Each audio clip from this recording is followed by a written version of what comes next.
आपने कई लोगों से सुना होगा कि स्टॉक मार्केट में डिफरेंट टाइप्स ऑफ फंड्स होते हैं, लार्ज कैप, मिड कैप और स्मॉल कैप।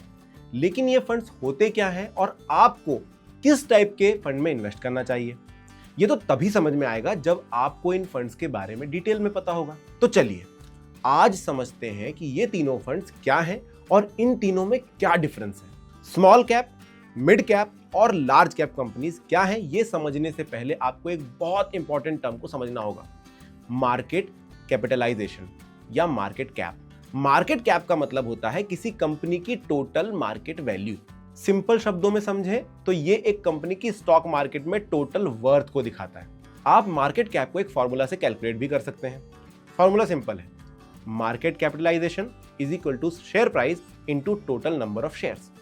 मान लीजिए अगर किसी कंपनी का एक शेयर 100 रुपए का है और मार्केट में उसके टोटल 10 करोड़ शेयर्स हैं, तो उसकी मार्केट कैप होगी 1000 करोड़। मार्केट कैप को समझना इसलिए जरूरी है क्योंकि इसी के बेस पर यह तय होता है कि कंपनी स्मॉल कैप है, मिड कैप है या लार्ज कैप है। चलिए अब हम तीनों फंड्स को भी अच्छे से समझ लेते हैं। पहला फंड है लार्ज कैप फंड्स। ये funds mainly large cap companies में इन्वेस्ट करते हैं। और लार्ज कैप कंपनीज कौन सी होती हैं?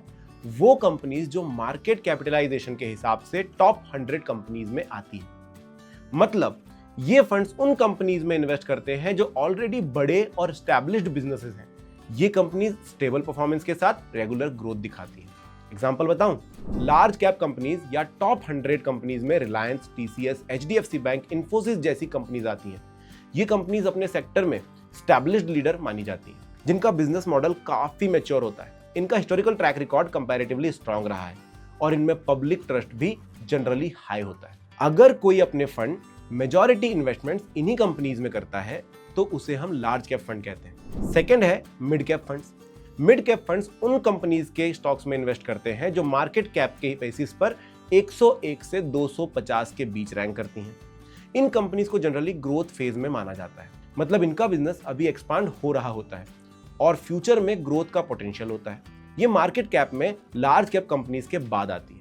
इस कैटेगरी में वो इमर्जिंग ब्रांड्स होते हैं जो नए नए लोगों तक पहुंच रहे होते हैं।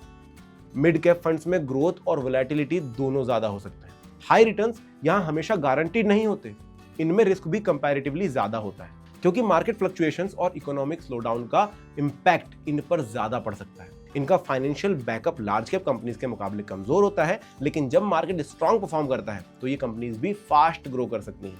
इसीलिए ये फंड्स लॉन्ग टर्म इन्वेस्टर्स के लिए एक डायनामिक ऑप्शन हो सकते हैं। और लास्ट कैटेगरी है स्मॉल कैप फंड्स।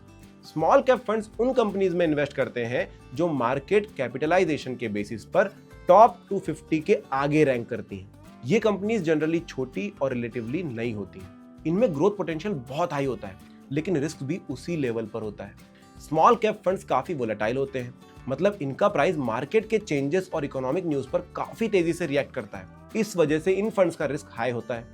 ये फंड्स उन इन्वेस्टर्स के लिए ज्यादा सुटेबल होते हैं जिनका रिस्क टॉलरेंस काफी ज्यादा है और लॉन्ग टर्म होराइजन के साथ हायर वोलेटिलिटी टॉलरेट कर सकते हैं और ग्रोथ के लिए थोड़ा पेशेंस रख सकते हैं। तो क्या लार्ज कैप फंड सिर्फ टॉप 100 कंपनीज में इन्वेस्ट करते हैं?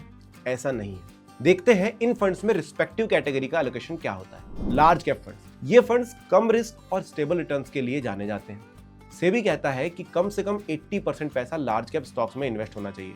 बाकी 20% पैसा फंड मैनेजर अपनी स्ट्रेटेजी के हिसाब से मिड कैप या स्मॉल कैप में डाल सकता है डाइवर्सिफिकेशन के लिए। अब मिड कैप फंड्स, ये फंड्स बैलेंस प्रोवाइड करते हैं, ना ज्यादा सेफ ना ज्यादा रिस्की।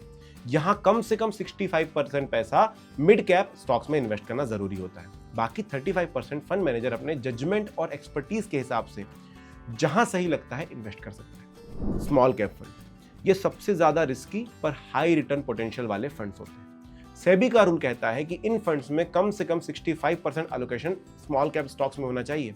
बाकी 35% of total asset fund manager mid cap या लार्ज कैप में इन्वेस्ट कर सकता है ताकि थोड़ा रिस्क मैनेज हो सके। तो कैसे डिसाइड करें? आपकी चॉइस डिपेंड करेगी आपके रिस्क टॉलरेंस, इन्वेस्टमेंट पीरियड और पर्सनल गोल्स के ऊपर। ये जरूरी है कि आप अपने इन्वेस्टमेंट चॉइसेस को अपने पर्सनल सर्कमस्टेंसेस के साथ अलाइन करें और अगर जरूरत हो तो एक फाइनेंशियल एडवाइजर से सलाह लें। अगर आपके कोई डाउट्स हैं तो आप कमेंट सेक्शन में पूछ सकते हैं। मिलते हैं नेक्स्ट वीडियो में। म्यूचुअल फंड निवेश बाजार के जोखिमों के अधीन है। योजना से जुड़े सभी दस्तावेजों को ध्यान से पढ़ें। Mutual fund investments are subject to market risks. Read all scheme related documents carefully.